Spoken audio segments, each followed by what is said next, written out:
My work is in helping health professionals meet the skills that are required by the industry.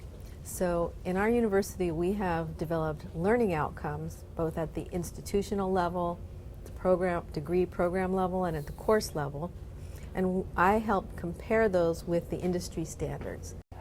So it's your job to look at how students at your college are performing and compare them with how they should be performing according to the industry? Well, what I do is I facilitate that analysis to be done by the faculty.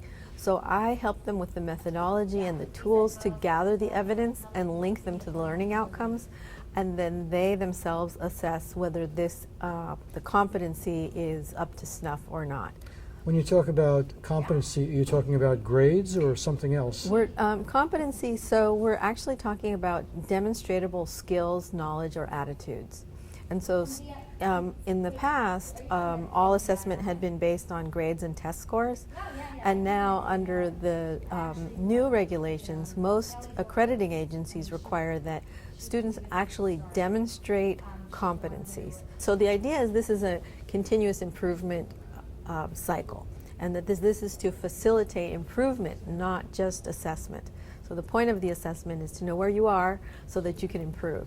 And so when we find an area of weakness, either in the curriculum, in other words, that we have a gap in our curriculum and we're not teaching something we should be teaching, or we notice that the student work is not up to snuff, what we do is then we can discuss it among faculty, and then they can come up with a plan for improvement. So our goal is student success, and so we're constantly comparing our curriculum with stated industry standards, and then looking at how well students are achieving those standards, and then identifying areas of weakness and making plans for improvement. It's now part of most accreditation processes have included this, but we've just made a way to do it that is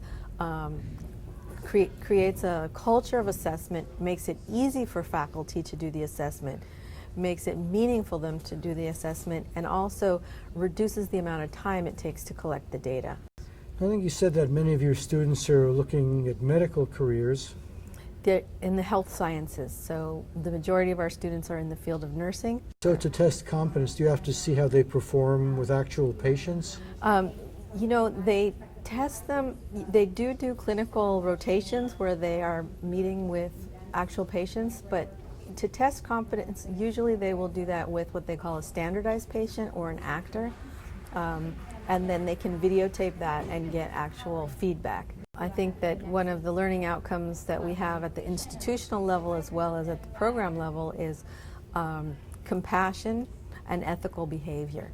And we value these as well as cultural competence. In other words, that now we have such a diverse population that awareness of issues around cultural competence are very high.